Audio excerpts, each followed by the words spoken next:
एक छोटे से गांव में रमन नाम का एक दुखी आदमी रहता था। रमन पूरे गांव में अपनी अत्यधिक कंजूसी के लिए जाना जाता था। वह इतना कंजूस था कि अपने फटे हुए कपड़ों की लगातार मरम्मत करता रहता था।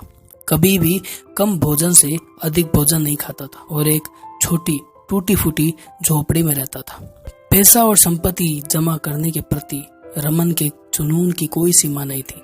उसकी झोंपड़ी में सोने और चांदी के सिक्कों, कीमती रत्नों और बहुमूल्य आभूषणों का एक विशाल संग्रह छिपा हुआ था। उसने शायद ही कभी अपनी कोई संपत्ति खर्च की हो। उसे डर था कि कहीं एक दिन उसका पैसा खत्म न हो जाए। इतनी संपत्ति के बावजूद रमन दुखी था। उसका कोई मित्र नहीं था। उसके लालच और स्वार्थ के कारण गांव वालों ने उसे त्याग दिया था। लोग अक्सर बूढ़ा कंजूस रमन कहकर उनका मजाक उड़ाते थे। एक दिन एक ऋषि साधु गांव में आया।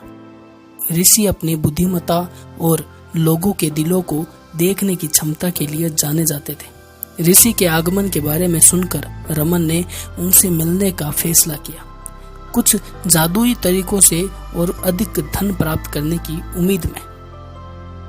रमन ने ऋषि के पास जाकर कहा, हे बुद्धिमान ऋषि, मैंने आपकी चमत्कारी शक्तियों के बारे में सुना है। कृपया मुझे और भी अधिक धन और संपत्ति का आशीर्वाद दे। ऋषि ने रमन की ओर देखा और उसके हृदय में झांका। उसे रमन के लालच और स्वार्थ की सीमा का एहसास हुआ। ऋषि ने उसे और अधिक धन देने के बजाय उसे एक मूल्यवान सबक सिखाने का फैसला किया। ऋषि ने कहा, मैं वास्तव में आपकी मदद कर सकता हूँ, लेकिन पहले आपको एक सरल कार्य करना होगा। आपको अपनी सारी संपत्ति जरूरतमंदों को देनी होगी और 1 वर्ष तक सादगी का जीवन जीना होगा। तभी मैं आपकी इच्छा पूरी करूंगा। उसने पहले कभी अपनी संपत्ति नहीं छोड़ी थी, लेकिन और भी अधिक धन की चाहत ने उसकी झिझक पर काबू पा लिया और वह ऋषि की शर्त पर सहमत हो गया। अगले वर्ष रमन ने अपनी संपत्ति गरीबों में बांट दी, गांव के बच्चों की शिक्षा का वित्त पोषण किया और जरूरतमंदों की मदद की। वह सादा जीवन जीते थे और अपना भोजन दूसरों के साथ बांटते थे और सभी पर दया करते थे।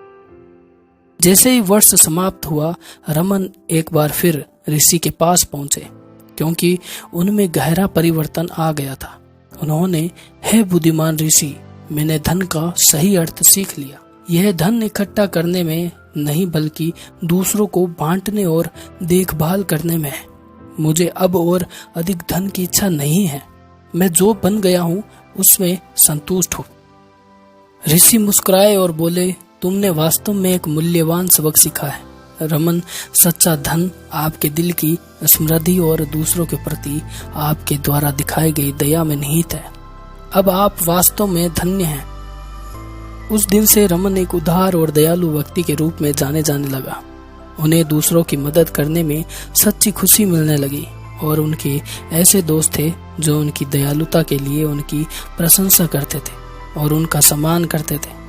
उनके दुख भरे दिन पीछे छूट चुके थे और उन्होंने अपना शेष जीवन संतोष और संतुष्टि में बिताया, ये समझते हुए कि सबसे बड़ा धन एक उदार हृदय का धन था।